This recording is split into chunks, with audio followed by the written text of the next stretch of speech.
सुप्रभात बच्चों, कैसे हैं आप सब। उम्मीद करती हूँ आप सब अच्छे होंगे।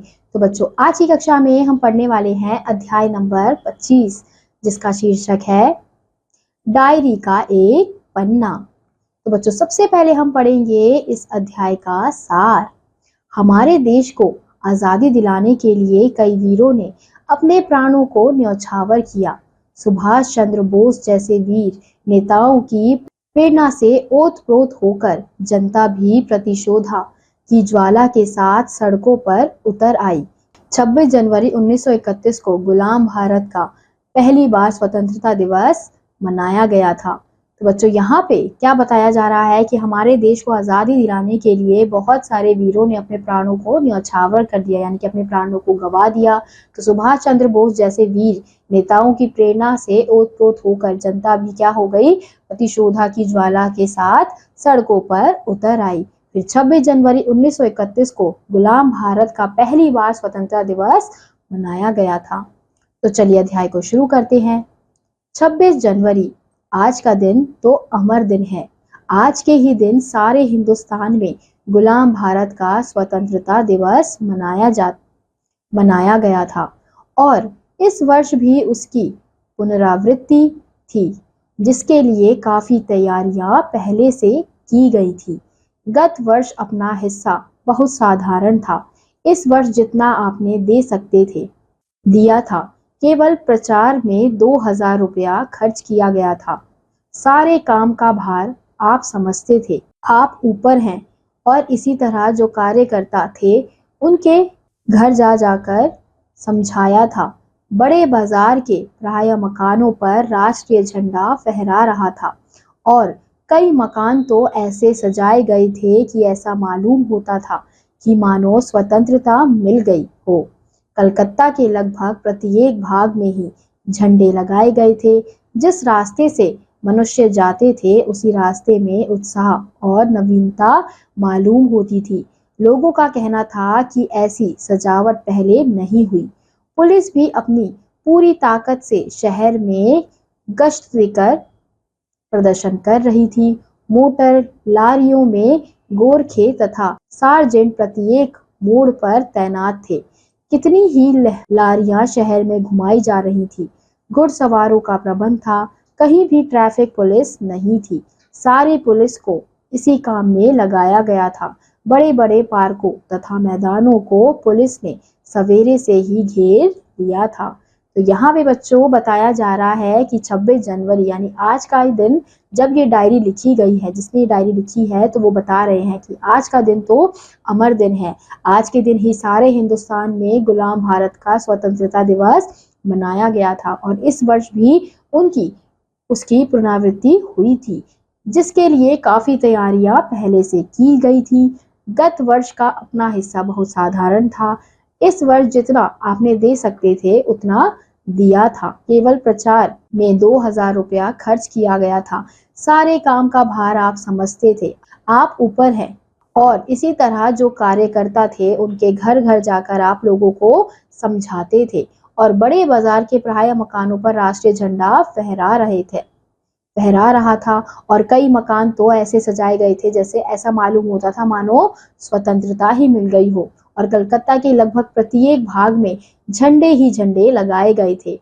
जिस रास्ते में मनुष्य जाते थे उसी रास्ते में उत्साह, नवीनता, इस प्रकार की चीजें देखने को मिलती थी और लोगों का कहना था कि ऐसी सजावट पहले नहीं हुई थी। और जो उस समय जितनी भी पुलिस थी उन्होंने भी अपनी पूरी ताकत शहर के गश्त देकर प्रदर्शन कर रही थी। तो मोटर लारियों में गोरखे तथा सार्जेंट प्रत्येक मोड़ पर तैनात थे और कितनी ही लारियां शहर में घुमाई जा रही थी। घुड़सवारों का प्रबंध था। कहीं भी ट्रैफिक पुलिस नहीं थी और सारी पुलिस को इसी काम में लगाया गया था और बड़े बड़े पार्कों तथा मैदानों को पुलिस ने सवेरे से ही घेर लिया था। मॉन्यूमेंट के नीचे जहां शाम को सभा होने वाली थी उस जगह को तो भोर में 6 बजे से ही पुलिस ने बड़ी संख्या में घेर लिया था। पर तब भी कई जगह तो भोर में ही झंडा फहराया गया। श्रद्धानंद पार्क में बंगाल प्रांतीय विद्यार्थी संघ के मंत्री अविनाश बाबू ने झंडा गाड़ा तो पुलिस ने उनको पकड़ लिया तथा और लोगों को मारा या हटा दिया। तारा सुंदरी पार्क में बड़ा बाजार कांग्रेस कमेटी के युद्ध मंत्री हरिश्चंद्र सिंह झंडा फहराने गए, पर वे भीतर ना जा सके। वहां पर काफी मारपीट हुई और 2-4 आदमियों के सिर फट गए। गुजराती सेविका संघ की ओर से जुलूस निकला, जिसमें बहुत सी लड़कियां थीं। उनको गिरफ्तार कर लिया गया।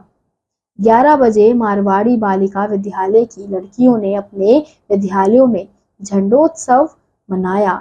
जानकी देवी, मदालसा, बजाज नारायण आदि भी गई थी।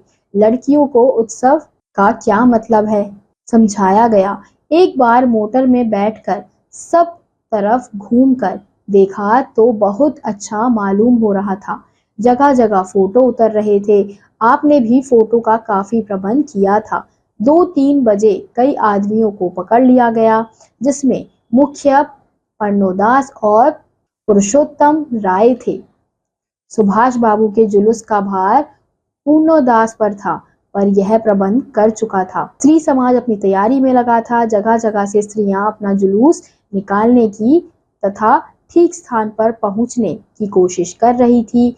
मैनूमेंट के पास जैसा प्रबंध भोर में था, वैसा करीब 1 बजे नहीं रहा।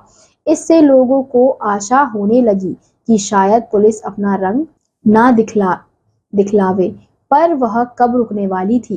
3 बजे से ही मैदान में हजारों आदमियों की भीड़ होने लगी और लोग टोलियां बना बना कर मैदान में घूमने लगे। आज जो बात थी वह बहुत निराली थी। जब से कानून भंग का काम शुरू हुआ है, तब से आज तक इतनी बड़ी सभा ऐसे मैदान में नहीं की गई थी, और यह सभा तो कहना चाहिए कि ओपन लड़ाई थी। पुलिस कमिश्नर का नोटिस निकल चुका था कि अमुक अमुक धारा के अनुसार कोई सभा नहीं हो सकती है। जो लोग काम करने वाले थे उन सबको इंस्पेक्टरों के द्वारा नोटिस और सूचना दे दी गई थी कि आप यदि सभा में भाग लेंगे तो दोषी समझे जाएंगे। इधर काउंसिल की तरफ से नोटिस निकल गया था कि मॉन्यूमेंट के नीचे ठीक 4:24 पर झंडा फहराया जाएगा तथा स्वतंत्रता की प्रतिज्ञा पढ़ी जाएगी। सर्वसाधारण की उपस्थिति होनी चाहिए। खुला चैलेंज देकर ऐसी सभा पहले नहीं की गई थी। तो यहाँ पे बच्चों बताया गया है कि किस प्रकार से सारी जनता जो है वो बिल्कुल तैयार थी अंग्रेजों से लड़ने के लिए, झंडा फहराने के लिए। ठीक 4:10 पर सुभाष बाबू जुलूस लेकर आए। उनको चौरंगी पर ही रोका गया, पर भीड़ की अधिकता के कारण पुलिस जुलूस को रोक नहीं सकी। मैदान के मोड़ पर पहुंचते ही पुलिस ने लाठियां चलानी शुरू कर दी। बहुत आदमी घायल हुए। सुभाष बाबू पर भी लाठियां पड़ी। सुभाष बाबू बहुत जोरों से वंदे मातरम बोल रहे थे। ज्योतिमर्य गांगुली ने सुभाष बाबू से कहा, आप इधर जाइए, पर सुभाष बाबू ने कहा आगे बढ़ना है। तो ठीक 4:10 पर सुभाष बाबू ने जुलूस लेकर वो निकल पड़े थे और उनको चौरंगी पर ही रोक दिया गया था, पर भीड़ की अधिकता के कारण पुलिस जो है वो जुलूस को रोक नहीं पाई थी। तो मैदान के मोड़ पर पहुंचते ही पुलिस ने लाठियां चलाना शुरू कर दिया था, लोगों को मारना शुरू कर दिया था। बहुत आदमी घायल हुए थे। सुभाष बाबू पर लाठियां पड़ी थी, यानी उन पर भी लाठियां बरसाई गई थी। फिर सुभाष बाबू बहुत जोरों से वंदे मातरम बोल रहे थे। फिर ज्योतिमर्य गांगुली ने सुभाष बाबू से कहा कि आप इधर जाइए, यानी इधर से चले जाइए, पर सुभाष बाबू ने क्या कहा कि मुझे आगे बढ़ना है। सुभाष बाबू बड़े जोर से वंदे मातरम बोलते थे। यह अपनी आंख से देखा। पुलिस भयानक रूप से लाठियां चला रही थी। क्षितिज चटर्जी का फटा हुआ सिर देखकर तथा उसका बहता हुआ खून देखकर आंख मिंच जाती थी। इधर यह हालत हो रही थी कि उधर स्त्रियां मॉन्यूमेंट की सीढ़ियों पर चढ़ झंडा फहरा रही थी और घोषणा पढ़ रही थी। स्त्रियां बहुत बड़ी संख्या में पहुंच गई थी। प्रायः सबके पास झंडा था। जो वॉलंटियर गए थे वे अपने स्थान से लाठियां पड़ने पर भी हटते नहीं थे। जो सुभाष बाबू हैं वो बहुत जोर से वंदे मातरम बोलते थे। तो लेखक जो है जिसने ये डायरी लिखी है उन्होंने अपनी आंखों से इसे देखा था। तो पुलिस भयानक रूप से लाठियां चला रही थी और क्षितिज चटर्जी का फटा हुआ सिर देखकर तथा उसका बहता हुआ खून देखकर आंख मिच जाती थी। इधर यह हालत थी और दूसरी तरफ जो स्त्रियां हैं मॉन्यूमेंट की सीढ़ियों पर चढ़कर झंडा फहरा रही थी और क्या कर रही थी, घोषणा पढ़ रही थी। स्त्रियां बहुत बड़ी संख्या में वहां पर पहुंची हुई थी, तो सबके पास झंडा था। जो वॉलंटियर कर रही थी अपने स्थान से लाठियां पड़ने पर भी वो नहीं हट रही थी। सुभाष बाबू को पकड़ लिया गया और गाड़ी में बैठाकर लाल बाजार लॉकअप में भेज दिया गया। कुछ देर बाद ही स्त्रियां जुलूस बनाकर वहां से चली। साथ में बहुत बड़ी भीड़ इकट्ठी हो गई। बीच में पुलिस कुछ ठंडी पड़ी थी। उसने फिर डंडे चलाने शुरू कर दिए। अब की बार भीड़ ज्यादा होने के कारण बहुत आदमी घायल हुए। अब यहाँ पे क्या कहा जा रहा है बच्चों कि सुभाष बाबू को उस समय पकड़ लिया गया था और गाड़ी में बैठाकर उन्हें लाल बाजार लॉकअप में भेज दिया गया था। फिर कुछ देर बाद स्त्रियों का जुलूस बनकर निकला। फिर वो चली, आगे बढ़ी। साथ में बहुत बड़ी भीड़ इकट्ठी हो गई थी। फिर बीच में पुलिस कुछ ठंडी पड़ गई थी तो उसने भीड़ में फिर से डंडे चलाना शुरू कर दिया। अब की बार जो भीड़ थी वो बहुत ज्यादा हो गई थी कि अब स्त्रियां भी उस भीड़ में शामिल हो गई थी, तो बहुत सारे आदमी घायल भी हो गए थे। धर्मतल्ला के मोड़ पर आकर जुलूस टूट गया और करीब 50-60 स्त्रियां वहीं मोड़ पर बैठ गईं। पुलिस ने उनको पकड़कर लाल बाजार भेज दिया। स्त्रियों का एक भाग आगे बढ़ा जिसका नेतृत्व विमल प्रतिभा कर रही थी। उनको बहु बाजार के मोड़ पर रोका गया और वे वहीं मोड़ पर बैठ गई।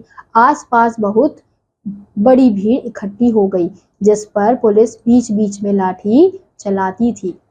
तो धर्मतल्ला के मोड़ पर आकर जुलूस जो है वो टूट गया था। करीब 50-60 स्त्रियां जो है वो मोड़ पर ही बैठ गई थी। फिर पुलिस ने उनको पकड़ लिया था और लाल बाजार भेज दिया था। फिर स्त्रियों का एक भाग आगे बढ़ा और उसका नेतृत्व कौन कर रहा था, विमल प्रतिभा कर रही थी। तो उनको बहु बाजार के मोड़ पर रोक लिया गया था और फिर वही मोड़ पर वो लोग बैठ गए थे। फिर आसपास बहुत ज्यादा भीड़ इकट्ठी हो गई थी जिस पर पुलिस बीच बीच में लाठियां चलाती जा रही थी। तो हम यहाँ देख सकते हैं कि सुभाष चंद्र बोस को किस प्रकार से जो पुलिस है वो लेकर जा रही है। इस प्रकार करीब पौने घंटे के बाद पुलिस की लारी आई और उनको लाल बाजार ले जाया गया और भी कई आदमियों को पकड़ा गया। फिर करीब पौने घंटे में पुलिस की गाड़ी आती है और उन्हें फिर क्या किया जाता है, उन्हें लाल बाजार ले जाया जाता है और उनके साथ और भी आदमियों को पकड़ा जाता है। बृजलाल गोयनका जो कई दिन से अपने साथ काम कर रहा था और दमदम जेल में भी अपने साथ था, पकड़ा गया। पहले तो वह झंडा लेकर वंदे मातरम बोलता हुआ मॉन्यूमेंट की ओर इतने जोर से दौड़ा कि अपने आप ही गिर पड़ा और उसे एक अंग्रेजी घुड़सवार ने लाठी मारी। फिर पकड़कर कुछ दूर ले जाने के बाद छोड़ दिया। इस पर वह स्त्रियों के जुलूस में शामिल हो गया और वहां पर गिरफ्तार हो गया। मदालसा भी पकड़ी गई थी। उससे मालूम हुआ कि उसको थाने में भी मारा था। सब मिलकर 105 स्त्रियां एक साथ गिरफ्तार की गई थी। करीब 8 बजे खादी भंडार आए तो कांग्रेस ऑफिस से फोन आया कि यहाँ बहुत आदमी चोट खाकर आए हैं और कईयों की हालत संगीन है और उनके लिए गाड़ी चाहिए। जानकी देवी के साथी वहां गए। बहुत लोगों को चोट लगी हुई थी। डॉक्टर दासगुप्ता उनकी देखरेख तथा फोटो उतरवा रहे थे। उस समय तक 67 आदमी वहां आ चुके थे। बाद में तो 103 तक आ पहुंचे। फिर अस्पताल गए। लोगों को देखने से मालूम हुआ कि 160 आदमी तो अस्पतालों में पहुंचे और जो लोग घरों में चले गए वे अलग हैं। इस प्रकार 200 घायल जरूर हुए हैं। पकड़े गए आदमियों की संख्या का पता नहीं चला, पर लाल बाजार के लॉकअप में स्त्रियों की संख्या 105 थी। आज तो जो कुछ हुआ वह अपूर्व हुआ। बंगाल के नाम या कलकत्ता के नाम पर कलंक था कि यहाँ काम नहीं हो रहा है, वह आज बहुत अंश में धुल गया और लोग सोचने लग गए कि यहाँ भी बहुत सा काम हो सकता है। तो बच्चों, इस डायरी के माध्यम से, इस अध्याय के माध्यम से हमें क्या बताने का प्रयास किया है कि कैसे लोग, उस समय के लोग, उनके अंदर कितनी क्रांतिकारी भावना थी। यानी कि वो देश के लिए अंधाधुन होकर चल रहे थे। उनको दिख रहा था कि वहाँ पे बहुत पुलिस है उन्हें डंडे मार रही है, लेकिन उसके बावजूद भी वो सुभाष चंद्र बोस का साथ दे रहे थे। चाहे स्त्रियां हो, चाहे पुरुष हो, कोई भी किसी भी प्रकार का कोई भेदभाव नहीं कर रहा था, सब साथ मिलकर अपने देश के लिए लड़ रहे थे। तो इसी के साथ बच्चों आज का ये अध्याय और आपकी ये पुस्तिका यहीं समाप्त होती है। उम्मीद करती हूँ आपको ये अध्याय और ये पुस्तिका अच्छे से समझ आई होगी। मैं आपसे मिलूंगी अगली कक्षा में, तब तक के लिए आप सभी बच्चे खुश रहिए और पढ़ते रहिए। बाय।